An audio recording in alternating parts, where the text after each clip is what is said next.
آدم بینماز گفته حضرت حافظ هر آن کسی که نیست در این حلقه زنده بعیش بر او نمرده به فتوای من نماز کنید.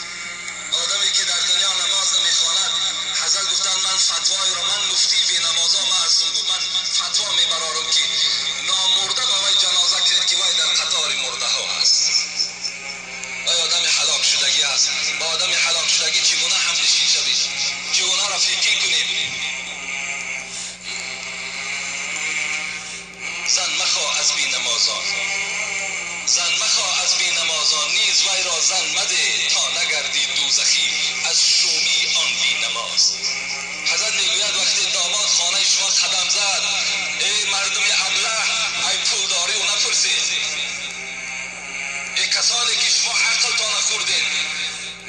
رسول اکرم چی میگوید؟ برای ما و شما چی یک مدرس بهترین داریم، چی معلم خوب داریم که از همه وضعیت ما و شما را بیرون میکنه. افسوس معلم نشناختیم، معلم درس نمیگیریم. اون حضرت میگوید تنکح المرأة لاربعین، شما زنها را برای 4 چیز ای امتی من نکاح میکنید. 4 چیز جوانا 4 چیز اهمیت میدهند، زنها را نکاح میکنند. لمالها و لحسبها و لجمالها و لدینها. رسول الله گفتن یکم جوانهای بی عقلی هستند که مالدار را سر میکنند. تو جا یک مالدار است، برای آنی که از مال او استفاده کنم، برای مالدار بودنش رفته او را نکاح کرده میگیرند. رسول اکرم در دوام گفتند ولی حسبها، بعضی جوانهای هستند که نگاه میکنند پدر عروس چی کاره باشد، اگر ببیند در زینه های بلند باشد رفته دختری او را نکاح میکنند. رسول الله گفت بعضی از طایفه ها گفت این را گفت چیکار میکنند؟ این را برای خود درس قبول میکنند. سوم طایفه ها لجمالها، بعضی جوانهای هست که جمال میکابند، یعنی کجا یک دختری صاحب جمال است. ولی دینها، بعضی جوانهای هست که دختر دیندار میکوند. رسول الله گفت که من معلم شما هستم و من سرور شما هستم، فعلیک بذات الدین قریبت یداک، دیندار بگیر دستی تو بالا می شود، خانه تو با برکات می شود وقتی اگر تو آدم دیندار بگیری.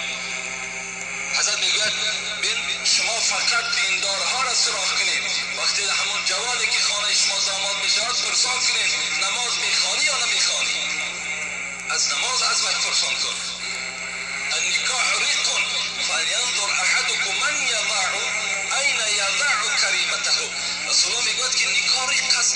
نظر کنید که این میوه دل خودتان در دست کی میدهید، در کی داده ایستاده اید.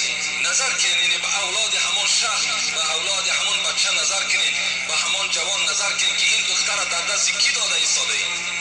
حتی رسول الله من تزوج کریمته من فاسق فقط قطع رحیمها، کسی که اگر دخترش در یک آدم فاسق میدهد، کسی که اگر دخترش در یک آدم بینماز میدهد، همچنان است که بین فرزندی و پدری را بریدگی باشد. زن مخواه از بینمازان، نیز بیوات زن نده تا نگردی دوزخی از شومی آن بینماز. این است توصیه معلم ما و شما. این است خاص حضرت شاعر که من برای